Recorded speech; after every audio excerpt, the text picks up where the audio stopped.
এই মুক্তির এই বাঁকে মাদের যেখানে এই অবদান, আমরা বড় ব্যথিত। মায়েরা আপনাদের কাছে লজ্জিত। একটি দল এবং তাদের লেলিয়ে দেওয়া কিছু কাণ্ডজ্ঞানহীন মানুষ আজকে বাংলাদেশের বিভিন্ন জায়গায় মা বোনদের, নারীদের গায়ে হাত দিচ্ছে।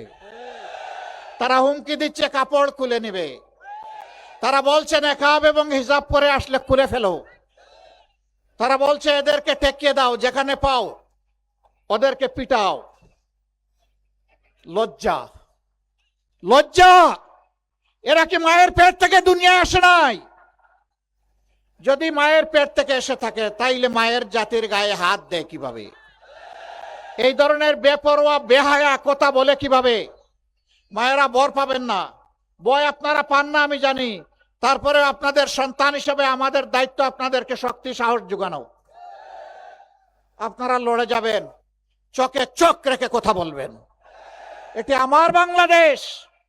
এই বাংলাদেশে আর কোনো জমিদার মেনে নেব না। এই বাংলাদেশ হবে ইনশাআল্লাহ জনগণের বাংলাদেশ।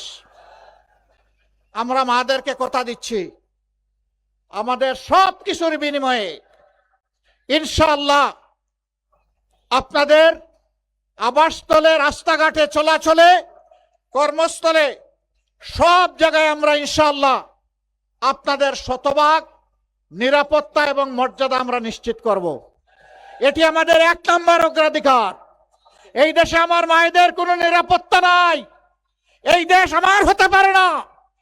আমার ওই দেশ, যে দেশে আমার মায়ের নিরাপত্তা থাকবে, আমার বোনের নিরাপত্তা থাকবে, আমার মেয়ের নিরাপত্তা থাকবে, তার গৃহে চলাচলে এবং কর্মস্থলের তার অধিকার সুপ্রতিষ্ঠিত হবে।